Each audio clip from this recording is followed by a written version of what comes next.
Our provincial asked Father General if you could just say a word about the miracle connected with the canonization process of our founder, Blessed Stanislaus. He'd just like to tell you at what point in the process we are.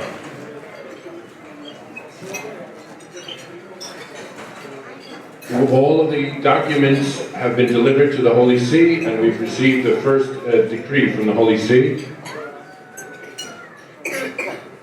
There are 4 decrees.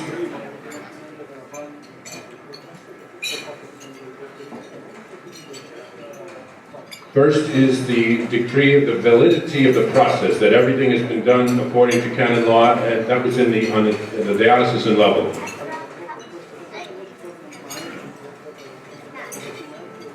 Okay, so once you receive that first decree, you don't have to go backwards and try to, do any other documents. Everything has been completed at that level.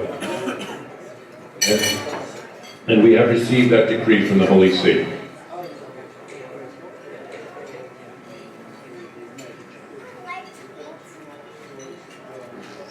And another decree will involve the doctors who will recognize the situation of the miracle. The third decree involves the theologians and the miracle. And the last decree involves the whole congregation for the causes of saints. And then everything goes to the Holy Father. So we're just at the beginning stages, but it's a good beginning because everything is valid at this point. Right now we're waiting for 2 opinions from the doctors. And we hope that at the end of September or in October we will receive those opinions. And now we'll tell you a little bit about the content of what this involves. Okay, 1 year after the beatification in 2008, there was a young girl who was 20 years old.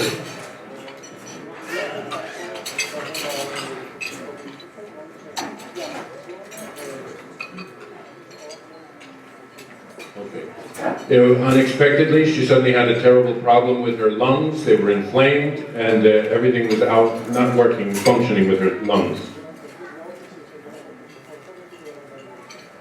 And within 3 days, everything got so much worse that she had to go into the hospital.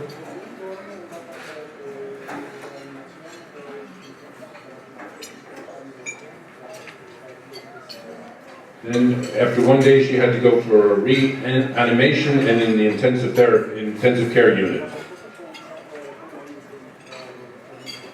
She lost consciousness and the lungs stopped working. And then the liver, the kidneys, everything else stopped functioning.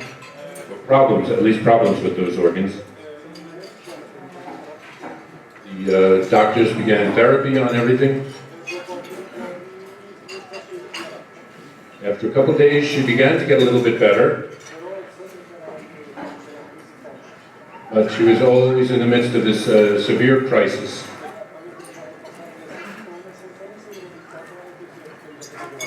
And then about 1 week went by, she wasn't getting better, and it started getting worse.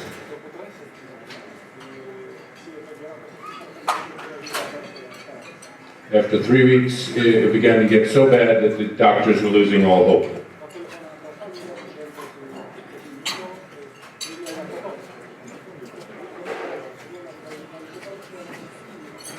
The doctor was Catholic. He called the family up. He said, "We're at the end.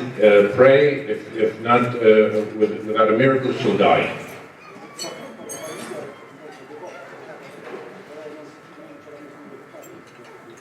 The family was very devout. They were praying all this time, but there were no results up until now.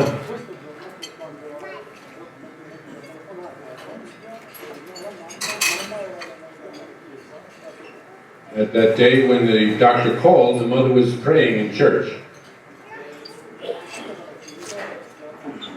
She came out of the church, she was crying.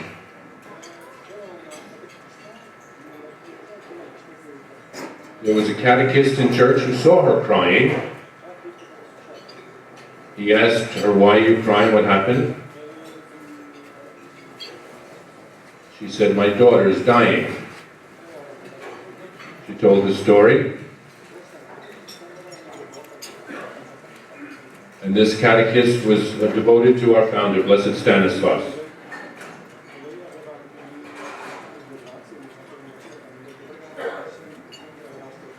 This catechist had received some kind of special grace through the intercession of Blessed Stanislaus, so she was always praying to him.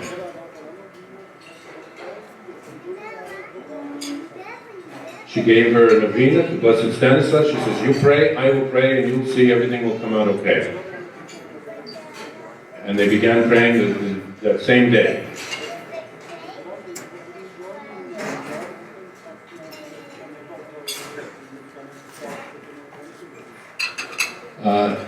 For the first couple of days, there were no results. In fact, the doctors took away this medicine because there were no results at this point.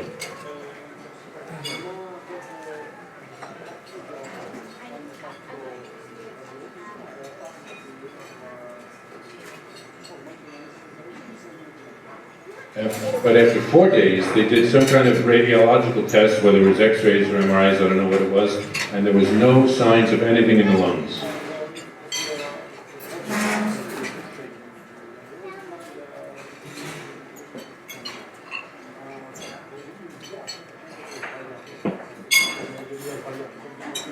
The radiologist said, "Well, there must have been some mistake, there's no way," and they sent it back. She thought they just sent the wrong results.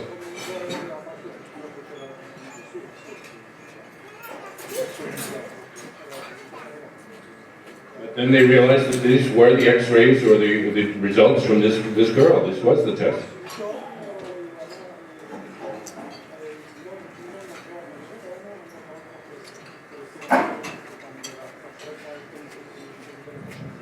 And then she continued to get better, and on the 9th day of the novena, they took out the respirator, they took out everything. She regained consciousness, and it was startling.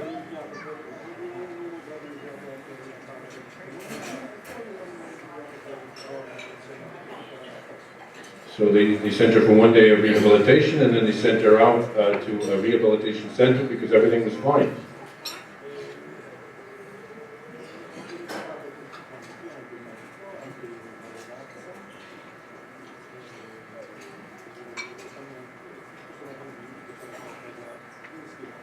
All of the doctors involved are convinced that it was something unexplainable.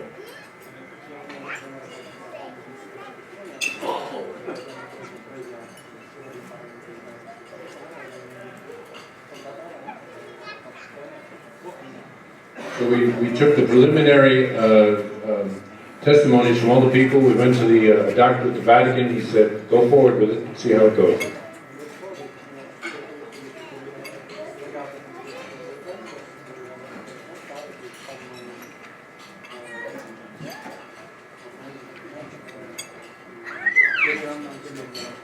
There's two stories that are connected with this that he'd like to share that would clarify this case for you. The first story is connected with this woman.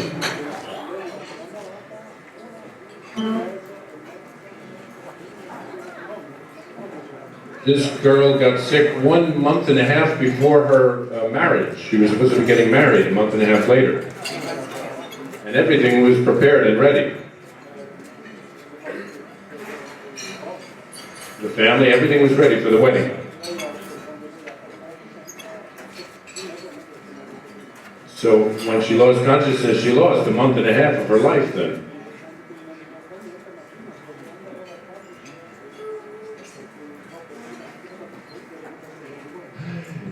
So as soon as she regained consciousness, the first thing she said, she didn't remember anything from that time when she was like in a coma. First thing she asked is, when is Easter? Because her marriage was set for 1 week after Easter.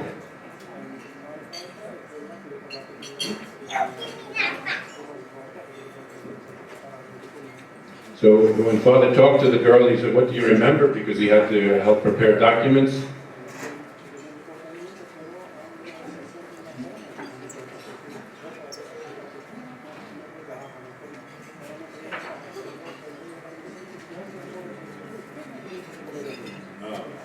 So she said she didn't remember anything, but it's a shame that she didn't remember anything, because when she heard all of the prayers that were going forward, all the love that was going forward, she says it's a shame that she can't remember anything, because it was amazing everything that was happening on her behalf.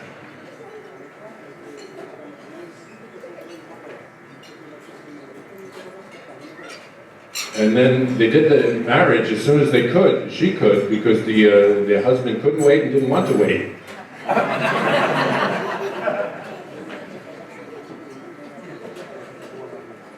And in fact, he had not been living such a good life prior to this. He was a bodyguard, or the guy in front of the discotheque, you know, letting the people come in. You know. The bouncer, that's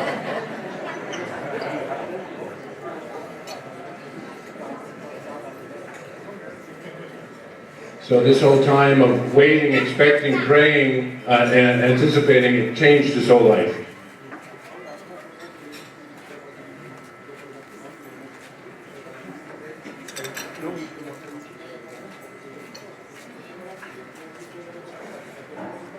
So as soon as she got married, the doctor said to her, "Now don't have a child too soon, because it could be dangerous for you, dangerous for the child, and all this."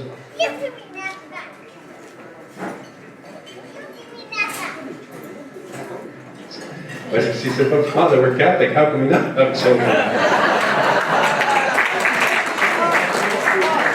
And so she conceived very quickly. So she had a baby, very healthy, and she is healthy.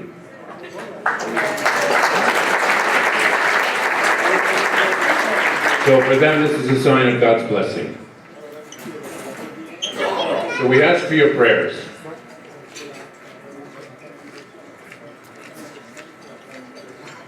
Because canonization, like a beatification, is always a grace of the Lord. It is always a grace of the Church, and the recognition of the Church.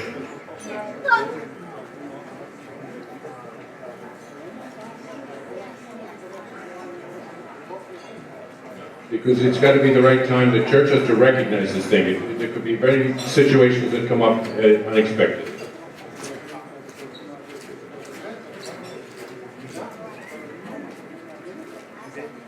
He knows a case in which someone received the recognition of the miracle, but the beatification did not take place. So we ask for this grace, which was very important for us and for our community. Thank you very much.